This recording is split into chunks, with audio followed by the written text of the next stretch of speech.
Last के 4 महीने हमारे पास में 100 दिन बचे हैं, यानी कि किस तरीके से प्रिपरेशन करें कि बायोलॉजी जैसा सब्जेक्ट जहाँ पे नेगेटिव मार्किंग बहुत ज़्यादा हो जाती है, बच्चों को कॉन्फिडेंट के साथ नेगेटिव मार्किंग करके आते हैं, उसे कैसे इंप्रूव किया जा सकता है, ये बताऊंगा मैं आपको। इस वीडियो में कुछ ऐसी स्ट्रेटजीज और कुछ ऐसे पॉइंट्स आपके साथ डिस्कस करूंगा मैं, जो आप अगर कवर करते हो तो डेफिनेटली बहुत अच्छा स्कोर आप कर पाओगे अपने एंट्रेंस एग्जाम के अंदर। तो वीडियो को पूरा एंड प्रॉपर देखिएगा, वीडियो को लाइक एंड सब्सक्राइब जरूर करिएगा। एम्स जाने का सपना तो देख लिया है, लेकिन उस सपने को साकार करने के लिए हमें चाहिए मार्क्स। और मार्क्स के नाम पे अगर हम बात करें तो फिजिक्स, केमिस्ट्री, बायो और जीके, इनमें से किसी भी सब्जेक्ट को हम छोड़ नहीं सकते हैं अगर हमारा सपना है टॉप 5 इंडिया के एम्स के अंदर। तो आज मैं बताने वाला हूं कि अंतिम 100 दिनों के अंदर बायोलॉजी सब्जेक्ट जहां पे बहुत प्यार से क्वेश्चन नेगेटिव हो जाता है विद कॉन्फिडेंस के साथ में, तो उस सब्जेक्ट को कैसे इंप्रूव करें और क्या क्या चीजें हमें पढ़नी चाहिए सेलेक्टेड वे के अंदर, क्योंकि 30 क्वेश्चन आते हैं और बायोलॉजी सब्जेक्ट में हम 30 में से 29 क्वेश्चन का भी रिस्क नहीं लेंगे, हम 30 के 30 क्वेश्चन जो है वो सही करके आएंगे। तो सबसे पहले क्या सेलेक्टेड चीजें हैं वो सब कुछ मैं आपको बताऊंगा। उससे पहले आ जाते हैं टेलीग्राम चैनल पे। आपको पता होगा ANI एम्स नर्सिंग इंस्टीट्यूट का सेपरेट एक चैनल है जिस पे आपको यहाँ पे फ्री PDF नोट्स मिल जाएंगे, फ्री टेस्ट जो है वो इसकी एप्लीकेशन पे मिलेंगे आपको। माइंड मैप की क्लासेस टेलीग्राम पे होती है हर रात 9:30 बजे, तो इन क्लासेस को भी जरूर अटेंड करिएगा। टेलीग्राम पे क्लास होती है, ध्यान रखिएगा। और मोस्ट इंपॉर्टेंट क्लास है, आधे घंटे 30 मिनट के अंदर हम पूरे चैप्टर को रिवाइज करते हैं। डाउट के लिए स्पेशली आपका ग्रुप बना रखा है एम्स के बच्चों के लिए, तो इसको ज्वाइन करिए और स्टार्ट करिए अपने प्रिपरेशन को। अब स्टार्ट करते हैं सबसे पहले कि जब भी आप स्टडी स्टार्ट कर रहे हो तो अपने स्टडी को स्ट्रेटजाइज करो। स्ट्रेटजाइज का मतलब क्या हो गया कि अगर मैं बायो पढ़ रहा हूं तो मुझे बायो के हर चैप्टर को इक्वल वेटेज नहीं देना है, क्योंकि इक्वल वेटेज एग्जामिनेशन में भी नहीं होता है। तो कहाँ पे ध्यान देना है, कहाँ पे स्किप करना है, कहाँ पे MCQ क्वेश्चन की प्रैक्टिस ज़्यादा करनी है, ये चीज़ें हमें बहुत बेहतरीन तरीके से पता होनी चाहिए कि किस किस चैप्टर पे कितना वेटेज देना है। ये डिपेंड करता है कि हमारा कौन सा चैप्टर एग्जाम के पॉइंट ऑफ व्यू से ज़्यादा इंपॉर्टेंट है। अगर ये चीज आप आइडेंटिफाई कर लोगे कि कौन से एग्जाम के अंदर कौन सा चैप्टर ज्यादा इंपॉर्टेंट है, तो उससे बहुत ज्यादा हेल्प मिल जाती है। और आपको पता होगा इस हेल्प को करने के लिए मैंने ऑलरेडी सेपरेट वीडियोस बना रखे हैं कि आपको कौन से do and die topics cover करने हैं, कौन से इंपॉर्टेंट चैप्टर्स आपको कवर करने हैं, जिससे आप एक बेहतरीन स्कोर हासिल कर सकते हैं। अब एक डिटेल से मैं बात करूं बायोलॉजी को लेकर, तो आप देखोगे class 11th and class 12th हम फर्स्ट यूनिट के हिसाब से बात करेंगे। तो अगर मैं बात करूं क्लास 11th के अंदर, तो आप देखोगे हमारे पास में आती है living word and biological classification and plant kingdom and animal kingdom. Class 11th में ये वाली जो यूनिट है वो काफी ज्यादा इंपॉर्टेंट है। अब ध्यान रखना, इस पर्टिकुलर यूनिट से करीब करीब आपके एग्जामिनेशन के अंदर 3 क्वेश्चन एम्स में देखने को मिलेंगे। और वहीं अगर मैं यहां बात करूं तो आप देखेंगे रिप्रोडक्शन इन ऑर्गेनिज्म, जो कि आपके सिलेबस से आउट ऑफ द बॉक्स हो रखा है, बट ध्यान रखना इसमें आपके एल्गी भी है, आपके फंजाई भी है, और वो एल्गी और फंजाई आपको प्लांट किंगडम में भी देखने को मिलेगी। तो मैं रिकमेंड यही करूंगा कि आप इस चैप्टर को जरूर से पढ़ के जाना, स्किप मत करना। अब sexual reproduction in flowering plant, human reproduction and human reproductive organ health, तो यहां पे अगर हम बात करें तो करीब करीब आपको एग्जामिनेशन के अंदर 4 MCQ क्वेश्चन देखने को जरूर मिल जाएंगे। तो ये बहुत ज़्यादा हेल्प मिलेगी आपको यहाँ पे अगर आप इन चीज़ों को कवर अप करके जाते हो कि यार मुझे हर एक चैप्टर से एक एक MCQ मिल रहा है, और हर एक चैप्टर का मोस्ट इंपॉर्टेंट कॉन्सेप्ट कौन सा हो सकता है जहां से क्वेश्चन इस बार मिस नहीं होगा। और ऑलरेडी मैंने जो आपके PYQ पेपर्स हैं वो टेलीग्राम पे अपलोड कर रहा हूं मैं, तो आप जरूर से टेलीग्राम को ज्वाइन करिए, क्योंकि वहां पे आपको एम्स के PYQ क्वेश्चन पेपर जो MTR बेस्ड है, यानी कि मेमोरी बेस्ड है, वो आपको वहां पे मिल जाएंगे, जिससे आपको हेल्प मिलेगी और बेहतरीन एनालिसिस करने में। नंबर 2 पे हम बात करें structural organisation and animal and plant के अंदर, तो यहाँ पे morphology in flowering plant and sexual reproduction, sexual organisation of animals, यहाँ पे इसका वेटेज कम है। अगर मैं बात करूँ तो 1 से 2 क्वेश्चन आपके एग्जाम के अंदर एम्स में पूछे जा सकते हैं, ध्यान रखिएगा। और क्लास 12th की अगर हम बात करें genetic and evolution and principle inheritance and variation के बारे में, तो यहाँ पे ये एक चैप्टर हो गया हमारा अलग से। यहाँ पे 3 चैप्टर्स आपके आ चुके हैं, एक चैप्टर ये हो गया, एक चैप्टर ये हो गया, एक चैप्टर ये हो गया। इन तीनों चैप्टर से करीब करीब आपके 4 MCQ क्वेश्चन एग्जामिनेशन के अंदर आएंगे। तो यहाँ 12th का वेटेज हमको कहीं ज्यादा देखने को मिल रहा है इस पर्टिकुलर टॉपिक पर। तो इससे एक बात समझ में आती है कि हमारी स्ट्रेटेजी के हिसाब से इन टॉपिक को वेटेज ज्यादा दें, तो इन टॉपिक पे हमको टाइम भी ज्यादा देना है, इन टॉपिक पे हमको MCQ क्वेश्चन की प्रैक्टिस भी ज्यादा करनी है। फिर हम बात करें हमारे 11th यूनिट के अंदर सेल एंड सेल साइकिल के बारे में, तो ऑन बायोमोलिक्यूल, तो यहाँ पे भी 3 चैप्टर्स हो गए हमारे पास में। और इन चैप्टर से बात करें तो करीब आपको 2 MCQ क्वेश्चन देखने को मिलेंगे, या तो इन चैप्टर से एक आ जाएगा और एक इस चैप्टर से आएगा। वही ह्यूमन वेलफेयर के बारे में बात करें तो ह्यूमन हेल्थ एंड डिजीज एक चैप्टर हो गया, strategy in enhancement of food, और एक माइक्रोब्स इन वेलफेयर। अब इनमें से एक चैप्टर तो हमारा रिमूव हो रखा है। तो अब यहाँ पे अगर हम बात करें तो यहाँ पे भी इजीली आपको 1 से 2 क्वेश्चन आपके MCQs में देखने को मिल जाएंगे, ये बात ध्यान रखिएगा। तो यानी 1 से 2 एमसीक्यूज मिल रहे हैं, यानी हर चैप्टर का इक्वल वेटेज नहीं जा पा रहा है यहाँ पे, तो हम थोड़ी कम प्रैक्टिस कर सकते हैं। बस चैप्टर को रिवाइज करिए और बेहतरीन तरीके से टेलीग्राम पे होने वाली जो माइंड मैप की क्लासेस है वो जरूर से ज्वाइन करिएगा।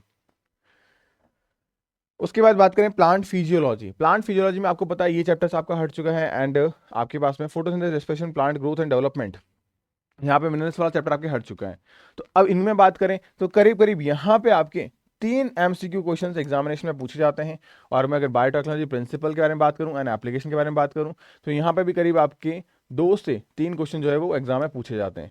तो यहाँ वेटेज फिर से ज़्यादा निकल रहा है। इसका मतलब कहीं ना कहीं मुझे एक चीज़ समझ में आ रही है कि 11th एंड 12th का जो वेरिएशन है वो 40-60 का अराउंड है, यानी 40% 11th एंड 60% 12th है। हालांकि ये चीज़ें चेंज भी हो सकती है क्योंकि एम्स है, उसने लास्ट ईयर भी चीज़ें चेंज की है, बट जो चैप्टर्स इंपॉर्टेंट है वो डेफिनेटली इंपॉर्टेंट है, ध्यान रखना, यहाँ से क्वेश्चन जरूर पूछा जाएगा।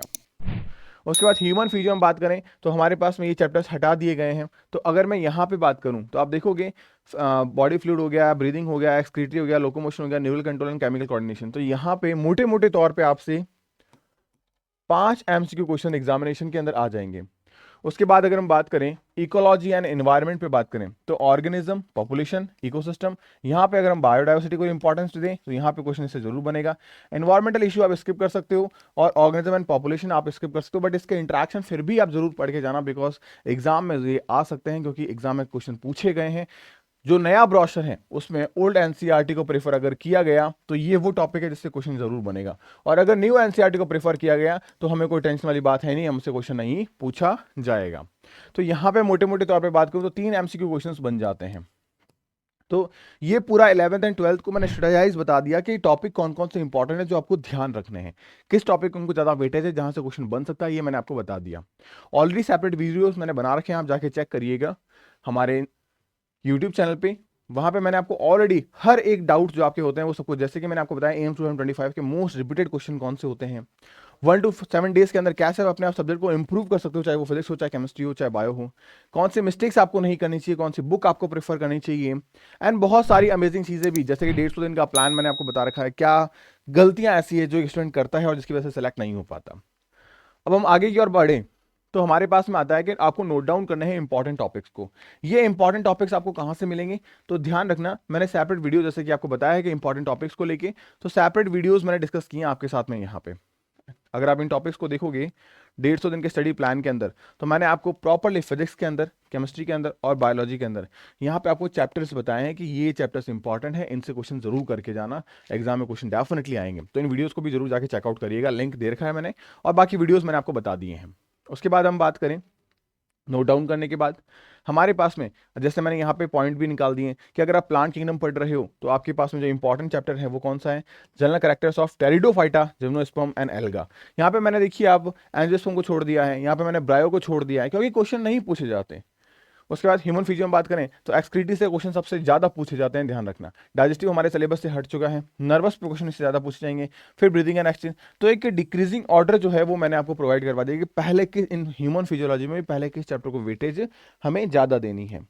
उसके बाद नेक्स्ट पॉइंट पर अगर हम बात करें प्लांट फिजियोलॉजी में तो आप देखो क्रेंज एनाटॉमी हमको देखनी है, C2C4 साइकिल, C3C4 साइकिल सीखना है, ETS कॉम्प्लेक्स देखना है, ग्लाइकोलाइसिस स्क्रैप साइकिल देखना है, ट्रांसपोर्टेशन हमारे हट चुका है तो कोई दिक्कत वाली बात इसमें नहीं है। जेनेटिक्स में बात करें तो डिसऑर्डर्स पे क्वेश्चन हमेशा पूछे गए हैं, डाई हाइब्रिड क्रॉस पे पूछे गए हैं, रेशियो पे पूछे गए हैं, लिंकेज पे पूछे गए हैं, पेडिग्री एनालिसिस पे क्वेश्चन आया है। यहाँ बात करें कोडोमिनेंस पे क्वेश्चन बने हैं, नेचुरल सिलेक्शन पे क्वेश्चन बने हैं, डार्विनिज्म पे क्वेश्चन बने हैं और ह्यूमन इवोल्यूशन पे क्वेश्चन बने हैं। तो अगर आप पूरे चैप्टर में से ये 3, 4, 5, 6, 7, 8 टॉपिक पढ़ के जाते हो, इसका मतलब इस पूरे यूनिट से 5 क्वेश्चन आएंगे। आपको टॉपिक पढ़ के जाना है 5, 8 टॉपिक पढ़े और 5 क्वेश्चन आ गए, इससे बेस्ट एनालिसिस और क्या होगा। इस तरीके से आप अगर अपनी स्ट्रेटेजी को पूरा प्रॉपर्टाइज करते हो और पूरा एक तरीके से वेल मैनर के अंदर करते हो तो डेफिनेटली आप एक सेलेक्टेड वे में आप स्टडी कर रहे हो और उससे सेलेक्ट भी हो जाओगे। फिर हम बात करें सेल साइकिल को लेके तो माइक्रोप्लाज्मा, न्यूक्लियस, क्रोमोसोम, ये ऐसे हिस्से हैं जहां से एग्जाम में क्वेश्चन आएगा और डेफिनेटली अगर आप इन हिस्सों को करके जाते हो तो एग्जाम में इन्हीं में से क्वेश्चन देखने को मिलेगा। इकोलॉजी एनवायरमेंट में बात करें तो बायोजेनेटिक केमिकल्स रिएक्शंस हो गई, साइकिल्स हो गए, इन्वायरमेंटल इकोलॉजिकल पैरामीटर्स हो गए, एडेप्टेशन हो गया, पॉपुलेशन हो गया, इंटरेक्शंस जैसे और सक्सेशन। ये जैसा कि मैंने बताया कि ये 2 टॉपिक जो अगर ब्रोस्टर में ओल्ड आता है तो फिर हमें ये टॉपिक देखकर जरूर जाने हैं। फिर ह्यूमन रिप्रोडक्शन में बात करें या प्लांट रिप्रोडक्शन में बात करें तो गैमेटोजेनेसिस हमने पढ़ा है, पार्थेनोकार्पी, पॉलीएम्ब्रियोनी, एम्फिमिक्सिस। तो आप देख रहे हो यहाँ पे ये टर्म्स हैं और टर्म्स पे क्वेश्चंस आते हैं, तो ज़रूर आपको करने हैं। उसके बाद बात करें कैंसर के अंदर, तो हमारे पास में डिजीज़ में कैंसर पे क्वेश्चन बनते हैं, एड्स पे क्वेश्चन बनते हैं, उनके कुछ पॉजिटिव एजेंट्स पे, ट्रीटमेंट्स पे एंड इम्यूनिटी पे क्वेश्चन बनते हैं, ऑटो इम्यूनिटी पे क्वेश्चन बन रहे हैं, आपके एंटीबॉडीज़ पे क्वेश्चन बन रहे हैं और ड्रग्स पे क्वेश्चन बन रहे हैं। तो आप देखो पूरे के इतना बड़ा चैप्टर है, उस इतने बड़े चैप्टर में हमने करीब 10 टॉपिक्स को निकाल दिया। अगर मैं ये 10 टॉपिक्स आपको बता रहा हूँ तो आप इन 10 टॉपिक्स को करो, क्योंकि हमारे एग्जामिनेशन के अंदर हार्डली से हार्डली अगर बात करूँ तो इस चैप्टर से 3 क्वेश्चन आने हैं और 3 क्वेश्चन के लिए हमने 10 टॉपिक आइसोलेट कर दिए हैं।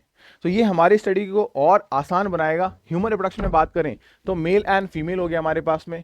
रिप्रोडक्टिव सिस्टम में बात करें gametogenesis, spermatogenesis, oogenesis and menstrual. अब यहां से हमें पता चला कि यार फीमेल वाला जो हिस्सा है वो हमारे लिए ज्यादा इंपॉर्टेंट है, क्योंकि ह्यूमन रिप्रोडक्शन में जो थोड़ा कॉम्प्लिकेट हिस्सा है वो कौन है, फीमेल। तो यहां से 2 क्वेश्चन पूछने की प्रोबेबिलिटी ज्यादा है एज कंपेयर टू मेल के। तो ये पूरा टॉपिक मैंने बता दिया, प्रायोरिटाइज कर दिया आपने, अपने टॉपिक को लिस्ट बना ली इन सबको और अपने स्टडी टेबल के आगे चिपका लो। और उसके बाद में जैसे जैसे टॉपिक कंप्लीट करते जा रहे उस पर टेक किया और उस टॉपिक एक एक टॉपिक पे आपको कम से कम 70 से 80 क्वेश्चन बनाने हैं एक एक टॉपिक पे, तब जाके उस टॉपिक के सारे क्वेश्चंस आप कर पाओगे। अब ये सारे क्वेश्चंस कैसे करें, अगर आपके पास में कोई स्टडी सोर्स नहीं है तो मैं आपको बता दूं कि आपके लिए एम्स नर्सिंग इंस्टीट्यूट की पर्टिकुलर एप्लीकेशन जिसका नाम है जे अकेडमी फॉर नर्सिंग, वहां से आपको फ्री टेस्ट भी मिल जाएंगे जो 30 टेस्ट चैप्टर वाइज दे रखे हैं एंड एक 100 घंटे का प्रॉपर प्लान के साथ में अगर एक क्रैश कोर्स आप फॉलो करते हो फास्ट ट्रैक बैच के नाम से, वो आपको मिल जाएगा। उसके अंदर मैं आपको एम्स नर्सिंग की ये बुक भी प्रोवाइड करवा रहा हूं जो फ्री ऑफ कॉस्ट है। इस बुक से 72 क्वेश्चन आपके 2024 एंट्रेंस एग्जामिनेशन में आके गिरे हैं। यहाँ पे मैंने 1000 आपको क्वेश्चंस कराए हैं और इनका वीडियो सॉल्यूशन भी आपको एप्लीकेशन में दे रखा है। तो बहुत सिस्टमैटिक मैनर तरीके से दिए, ये बुक आपको फ्री मिल जाएगी। 150 टेस्ट की टेस्ट सीरीज जो है जिसमें आपका एडिशनल सब्जेक्ट जीके भी शामिल है वो भी फ्री मिल जाएगा। तो उस फास्ट ट्रैक बैच को जरूर से इनरोल करना। अगर आप 2025 में ही सिलेक्शन लेना चाहते हो तो वो आपके लिए एक माइलस्टोन साबित हो सकता है। आगे हम बात करें प्रायोरिटाइज के बाद में कि आपको कहां कहां प्रायोरिटी देनी है, तो आप देखो कि ह्यूमन फिजियो हमारे पास 20% वेटेज रख रहा है, जेनेटिक्स यहां 5 चैप्टर आ रहे हैं तब जाके वेटेज ये है, यहाँ पे ये 3 चैप्टर मिल के वेटेज 18% आ रहा है। प्लांट किंगडम अकेला एक चैप्टर 14% पे आ रहा है। तो आप सोच पा रहे हो कि कौन सा टॉपिक हमें ज्यादा इजीली करना है। अब यहाँ पे मैंने मार्किंग इसलिए नहीं की कि हो सकता है किसी की जेनेटिक्स अच्छी हो तो किसी का प्लांट किंगडम बेकार हो, भाई किसी को कॉन्सेप्चुअल क्लैरिटी अच्छी आती हो, किसी को रटना मुश्किल लगता हो, तो उस हिसाब से आप अपने टॉपिक को डिसाइड कर लो, मुझे पहले ये करना है, मुझे बाद में वो करना है। बट हाँ, इन टॉपिक्स को करना जरूर है। मैंने हर एक चीज के बारे में बता रखा है, कौन सा किसका वेटेज कितना ज्यादा है। फिर चूज योर राइट बुक। अब जैसा कि मैंने कहा, अगर आपके पास में कोई स्टडी सोर्स है और वो सही है, डेफिनेटली उसे फॉलो करिए। बट अगर आप एक सिस्टमैटिक मैनर के अंदर जाना चाहते हैं कि हाँ यार मैं एक ऐसा रास्ता फॉलो करना चाहता हूं जिससे मुझे भटकने की चांसेस नहीं होगी और मैं सही अपने गोल तक पहुंच जाऊंगा, तो डेफिनेटली आप फास्ट ट्रैक बैच को ज्वाइन करो। बिकॉज उसमें सारी स्ट्रेटजी के साथ में हर एक चीज डिस्कस की है मैंने, चाहे वो फिर ये बुक को लेके हो, चाहे टेस्ट को लेके हो, चाहे कोर्स को लेके हो। तो आप एक प्रॉपर बुक फॉलो कर सकते हैं। उसके बाद में आप कॉन्सेप्चुअल क्लैरिटी के लिए जैसे क्रैश कोर्स की क्लासेस चल रही है, जैसे मैंने कहा 100 आवर के अंदर हम फिजिक्स केमिस्ट्री बायो को डिटेल वाइज बहुत अच्छे तरीके से वही चीजें बताएंगे जो सेलेक्टेड है। जैसा कि मैंने अभी आपको बताया जो टॉपिक इंपॉर्टेंट है उन टॉपिक्स को भी हमने डिस्कस किया बहुत डिटेल के साथ में, तो ये बहुत ज्यादा आपके लिए हेल्पफुल होगा। एंड देन अगेन बात करूं मैं, हमारे पास आपको यूटिलाइज करना है क्या आपका फीमेल लर्निंग टेक्निक। अब फीमेल लर्निंग टेक्निक क्या होती है उसके बारे में अगर मैं बात करूं तो ध्यान रखना, आप एक चीज करोगे कि जब भी आप पढ़ रहे हो अपनी स्ट्रेटजीज को तो आप फ्लो चार्ट के फॉर्मेट में पढ़ो, क्योंकि हमारा जो ब्रेन है वो पैराग्राफ की कंपैरिजन में इमेज को ज्यादा अच्छे से याद रखता है और फ्लो चार्ट में एक इमेज बन जाती है जिससे हमें लॉन्ग टाइम तक चीजों को याद रखने में बहुत ज्यादा हेल्प मिलती है। तो ये चीज आप जरूर करना। दूसरी चीज है आप अपने स्टडी के अंदर गैप्स रखिए, कभी भी 5 घंटे लगातार मत पढ़िए, एक लॉन्ग टाइम पीरियड के लिए बिल्कुल भी मत पढ़िए, उसमें ब्रेक्स डालिए, उसमें गैप्स डालिए। आप गैप्स डालोगे तो चीजें आपके लिए बहुत आसान हो जाएगी। उसके बाद प्रैक्टिस करिए आप क्वेश्चंस के इंटेंसिवली। इंटेंसिवली का मतलब क्या, आज हमारे पास में अगर 90 दिन बचे हैं तो हमें रिक्वायर्ड है कि हम इन 90 दिनों को यूटिलाइज करें और करीब करीब हर रोज डेली बेसिस पे 150 एमसीक्यू क्वेश्चन की प्रैक्टिस करें। अब आप इन एमसीक्यू क्वेश्चन को अपने पीसीबी और जीके के हिसाब से डिवाइड कर सकते हैं, ये आपके लिए बहुत ज़्यादा हेल्पफुल होगा। लेकिन इंटेंसिवली प्रैक्टिस करने का समय जो है वो अब आ चुका है, और इनमें जो क्वेश्चंस गलत होते हैं, इनकरेक्ट होते हैं, उन क्वेश्चंस को आप प्रॉपर वापस से टाइम दीजिए, उनको एनालिसिस करिए। अगर ये एनालिसिस आप नहीं करेंगे तो अगेन आप वापस से इन क्वेश्चन को इनकरेक्ट करेंगे, और वो टाइम होगा आपका एग्जाम का जहां पे आपको दोबारा मौका नहीं मिलेगा। तो अपनी गलतियां देखने के बाद में उन गलतियों को सुधारना भी आपको है, ये ध्यान रखिएगा। उसके बाद में sharp your time to management skill. सबसे इंपॉर्टेंट चीज़ होती है जो बच्चे गलती करते हैं कि वो स्टडी करते हैं, सब कुछ करते हैं, बट उन्हें हर एग्जाम में हर एक क्वेश्चन भी आता है, बट वो सही टाइम पे अपने पेपर को खत्म नहीं कर पाते बिकॉज उनका टाइम मैनेजमेंट बहुत पुअर होता है। तो हमेशा ध्यान रखें, इन 90 डेज के प्लान को जब आप ज्वाइन कर रहे हो तो वहां पे जब आप क्वेश्चन एमसीक्यू कर रहे हो तो एमसीक्यू आप घड़ी लेके बैठे, वॉच लेके बैठे, और कोशिश ये करें कि 1 मिनट के अंदर आप एक क्वेश्चन अटेम्प्ट करके प्रॉपरली सॉल्व कर दें, चाहे फिर वो फिजिक्स का हो, चाहे केमिस्ट्री का हो, चाहे बायो का हो। अगर आपको फिजिक्स में टाइम ज़्यादा लगता है तो बायोलॉजी एक ऐसा सब्जेक्ट है जहां पे आप टाइम सेव कर सकते हो, चुरा सकते हो, तो वहां टाइम सेव करके चुराना सीखो। फिर रिवाइज करो फ्रीक्वेंटली। हम गलती ये करते हैं, हम सोचते हैं, वेट करते हैं कि पूरा सिलेबस पढ़ूंगा उसके बाद जाके रिवाइज करूंगा, जबकि ऐसा नहीं करना होता। आपको कोशिश ये करनी है, सबसे जो बेस्ट तरीका होता है वो है डेली रिवाइज का। अगर आप डेली नहीं कर पाते हो तो वीकली कर लीजिए, क्योंकि अगर कुछ बच्चे मंथली कर रहे हैं तो मंथ जितना हमारे पास टाइम है नहीं, और वीकली भी अभी मैं प्रेफर नहीं करूंगा। डेली बेसिस पे आप मॉर्निंग में 1 घंटा और इवनिंग में 1 घंटा ये निकालिए, ये चाहे आप अर्ली मॉर्निंग निकाल लीजिए और ये चाहे आप लेट नाइट निकाल लीजिए, बट ये टाइम जरूर निकालिए, बिकॉज अगर आप ये 2 घंटे दे रहे हो तो यकीन मानना आपके सिलेक्शन में 70% जो रोल है ना वो इन्हीं 2 घंटे का होगा, बजाय आप 9 से 10 घंटे अपने थ्योरी या एमसीक्यू क्वेश्चन को दे रहे हो। ये 2 घंटे ही मायने रखेंगे आपके सिलेक्शन करवाने के लिए, और ये 2 घंटे ही ऐसे हैं जो अधिकतर स्टूडेंट नहीं देते हैं। वो 7 से 9 घंटे तो हर स्टूडेंट देता है, लेकिन ये नहीं देते हैं, और इस वजह से हर स्टूडेंट का सिलेक्शन नहीं होता। इस पॉइंट को मार्क करना। आप डेली रिविजन प्लान करिए, कुछ भी रिवीजन प्लान करिए, 1 चैप्टर करा, आधा चैप्टर करा, बट डेली 1 घंटे की आदत जरूर डालिए सुबह और शाम में। इससे आपको बहुत ज्यादा हेल्प मिलेगी। विद इन अ वीक के अंदर आपको रियलाइज हो जाएगा कि हाँ यार, मेरे दिमाग में चीजें रहने लगी है, मेरा सिलेबस कंप्लीट होने लगा है, और अब मुझे एक इंटरेस्ट आने लगा है मेरे सब्जेक्ट के अंदर, क्योंकि जब चीजें याद होगी तो मजा भी आने लगेगा। तो ये चीजें आपको ध्यान रखनी है। उसके बाद में एक बोनस टिप मैं आपको दे रहा हूं कि अगर आप किसी भी प्लेटफॉर्म से जुड़े हुए हैं और वो प्लेटफॉर्म आपको ऑथेंटिक लगता है कि हाँ यार, ये इससे मेरा हो जाएगा, तो डेफिनेटली आप उस पर फॉलो करिए, ट्रस्ट करिए, क्योंकि हर टीचर का, हर प्लेटफॉर्म का मकसद है आपका सिलेक्शन करवाना। और कहीं अगर आपको डाउटफुल कंडीशन लगती है तो डेफिनेटली आप जे अकेडमी पे आ सकते हैं, वहां पे आपको हर एक चीज मिल जाएगी। तो आपको चाहे एम्स का जीके हो, चाहे आपके पीसीबी हो, तो हर एक चीज सिस्टमैटिक तरीके से आपको वहां पे प्रोवाइड करवाई जाती है। हजारों ऐसे बच्चे हैं जो पिछले 7-8 सालों से मैं सिलेक्शन करवा रहा हूँ। तो कहीं ना कहीं आप भी उस रेस का हिस्सा हैं और आप भी चाहते हैं कि यार मैं सेलेक्ट हो जाऊं, तो बिल्कुल मोस्ट वेलकम है आपका। आप ज्वाइन करिए, इनरोल करिए अपने बैचेस को और स्टार्ट करिए अपनी प्रिपरेशन को, बिकॉज आपका लक्ष्य, आपका गोल, आपकी लाइफ आपको डिसाइड करनी है, क्योंकि मेहनत भी आपको करनी है। मेरा काम है आपको गाइड करना, मैं गाइड जरूर करूंगा, बट आपके रास्ते पे, आपको आपके कॉलेज तक आपको ही चलना पड़ेगा। तो होपफुली इस वीडियो के माध्यम से जो चीज़ मैंने आपको समझाने की कोशिश की है वो आपको समझ में आई होगी। वीडियो पसंद आया हो तो वीडियो को लाइक ज़रूर करिएगा, और फ्री टेस्ट देने के लिए जे अकेडमी फॉर नर्सिंग की जो ऑफिशियल एप्लीकेशन है उसे डाउनलोड ज़रूर करिएगा। मैं बता देता हूँ, ये आपकी ऑफिशियल एप्लीकेशन है जिसका लिंक आपको मिल जाएगा हमारे पर्टिकुलर सेगमेंट के अंदर। जे अकेडमी फॉर नर्सिंग के आप यूट्यूब चैनल पर आओगे, इसे भी सब्सक्राइब जरूर करिएगा, और पहला ही लिंक आपका एप्लीकेशन का है, इस एप्लीकेशन को डाउनलोड करिएगा और अपने टेस्ट को एंजॉय करिएगा। Bye bye, take care.